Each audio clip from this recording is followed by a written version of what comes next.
Olá a todos que assistem nosso canal, eu sou o Eduardo, advogado especialista em Direito do Trabalho, e no vídeo de hoje vamos falar sobre o tema Home Office e os direitos que envolvem esse assunto tão atual e presente em nossas vidas. Perguntas como: o que é o Home Office? A empresa deve reembolsar as despesas extras que tive? No vídeo de hoje vamos esclarecer para você, portanto fique com a gente e saiba mais.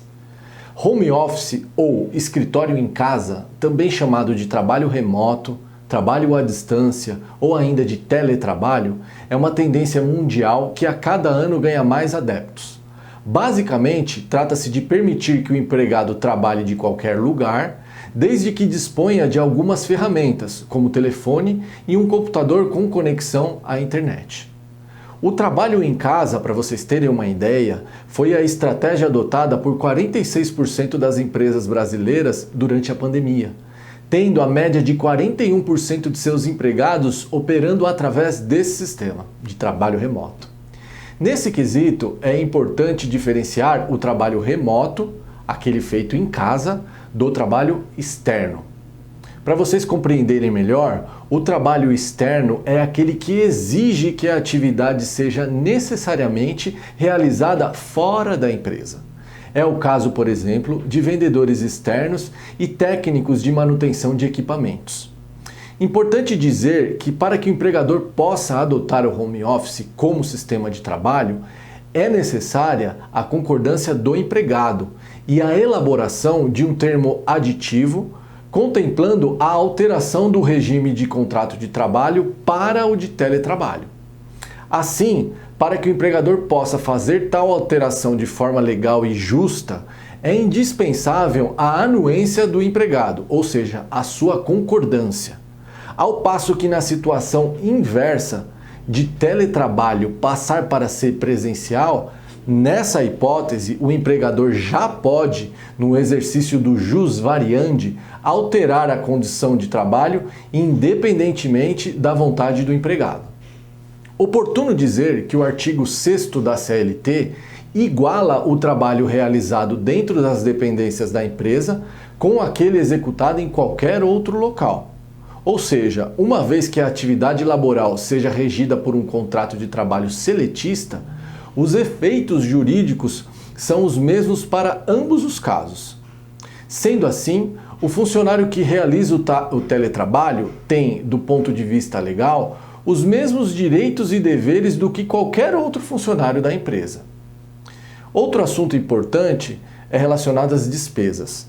Quanto a estas geradas pelo trabalho remoto, o princípio da alteridade, previsto no artigo 2º da CLT, estabelece que os riscos da atividade econômica não podem ser transferidos ao empregado, determinando assim que o empregador seja obrigado a custear as despesas do seu negócio, não podendo o empregado arcar assim com as despesas geradas pelo home office.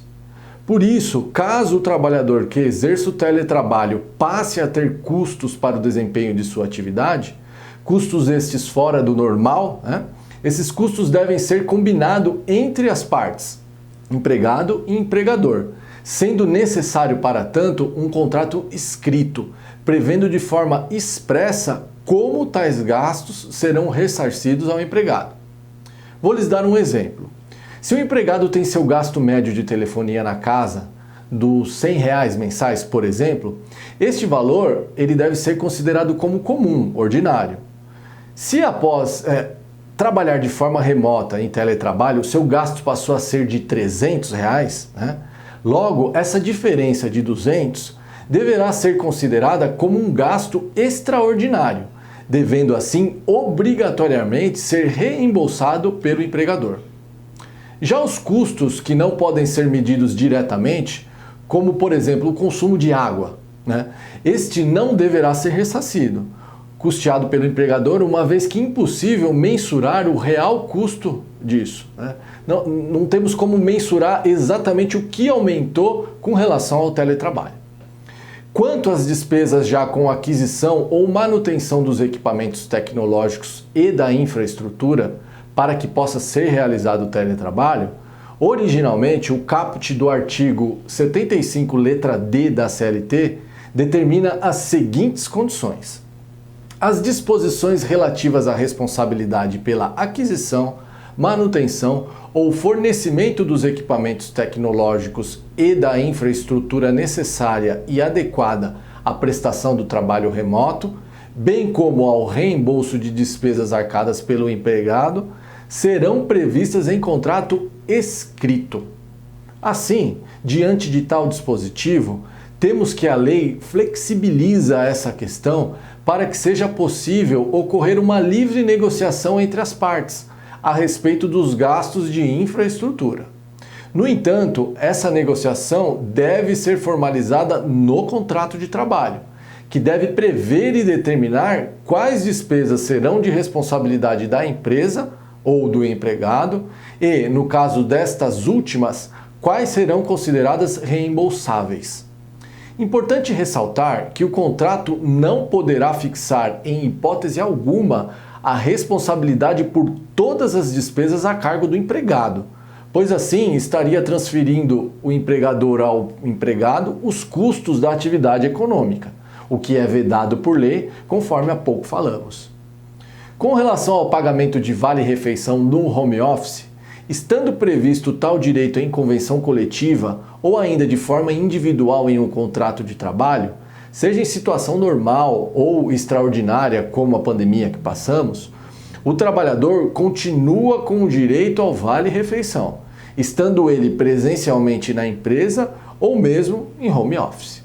O direito a esse benefício já estaria integrado ao contrato de trabalho.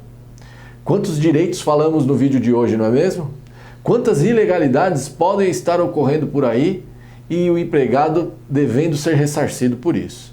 Nós, advogados, continuamos aqui à sua inteira disposição, caso necessite de um serviço especializado para fazer valer o seu direito. Se você gostou desse vídeo, não deixe de curtir e compartilhar nosso conteúdo nas redes sociais com seus amigos, colegas e familiares. Inscreva-se no nosso canal para ficar sempre atualizado dos novos vídeos com assuntos de interesse público sobre o direito do trabalho. Dúvidas e sugestões podem enviar pelo canal, pelo e-mail ou por nossa página na web www.ggradvogados.com.br. Até breve, um grande abraço e até a próxima.